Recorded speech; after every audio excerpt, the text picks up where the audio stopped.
Bienvenue dans le Startup Show numéro 3, Jingle. Bienvenue dans ce troisième épisode dans lequel on va parler des 30 jours avant la commercialisation de votre produit. En gros, les 30 derniers jours avant que votre startup soit publique.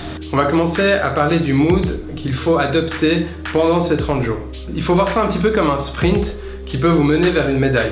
Donc il faut vraiment tout donner. Pendant ce sprint, vous allez pas beaucoup manger, pas beaucoup dormir et pas du tout avoir de vie sociale, donc vraiment préparez-vous. Ce qui doit être prêt à la fin de ces 30 jours. Déjà, il y a votre site internet. Ne cherchez pas à avoir le meilleur site internet du monde, une landing page va amplement suffire. Dans notre cas, on avait fait un site la nuit avant le lancement et je me souviens qu'on traduisait encore en français notre site internet à peu près à 3h du matin.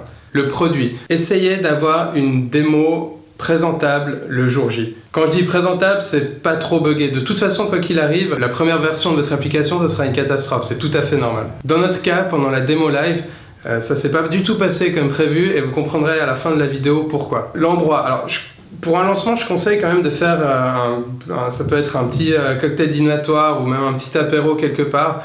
Parce que c'est de toute façon beaucoup mieux que juste de faire un message sur Facebook en disant « Hey, salut, j'ai créé ma startup ». Nous, on a organisé notre soirée de lancement dans l'hôtel d'un de nos associés, donc ça nous a rien coûté pour l'endroit. Et puis, on s'est débrouillé pour se faire sponsoriser. N'oubliez pas, vous n'avez pas de budget du tout. Il vous faut des invités. Comment bien choisir ces invités ?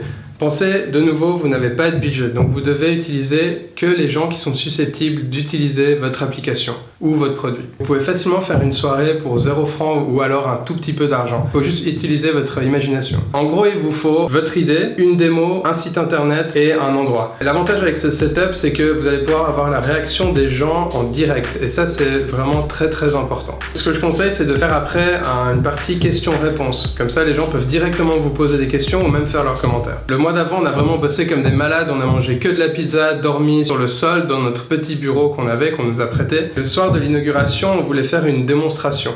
Mais on s'est dit que vu qu'on est un petit peu des geeks, on voulait vraiment faire quelque chose en mode sortie du nouvel add-on de World of Warcraft. On voulait en fait que quand ce compteur arrivait à 0, le nouveau site internet soit proposé. On s'est pas contenté uniquement de ça, on voulait aussi qu'il y ait une sorte d'animation avec comme des battements de cœur.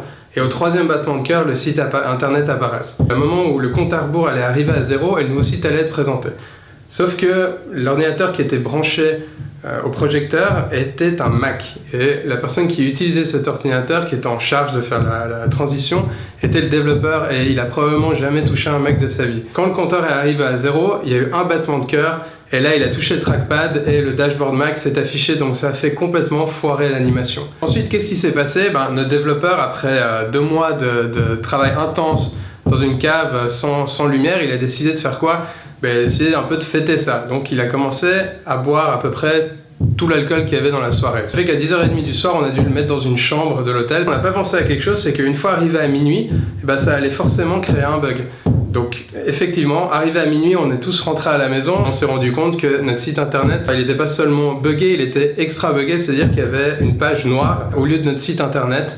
Et on a essayé d'appeler notre développeur et notre développeur était complètement HS, donc on a dû attendre à peu près jusqu'au lendemain midi pour rétablir notre site internet. C'est juste pour vous montrer que vous pouvez prévoir tout ce que vous voulez, ça sera impossible de s'assurer que tout va bien se passer et vous allez probablement avoir plein de choses qui vont foirer, mais ça va faire partie des meilleurs souvenirs de la création de startup. J'espère que cette vidéo vous a plu. Si ça vous a plu, pouce en l'air. Abonnez-vous à ma chaîne parce qu'il y aura plein de vidéos encore sur les startups.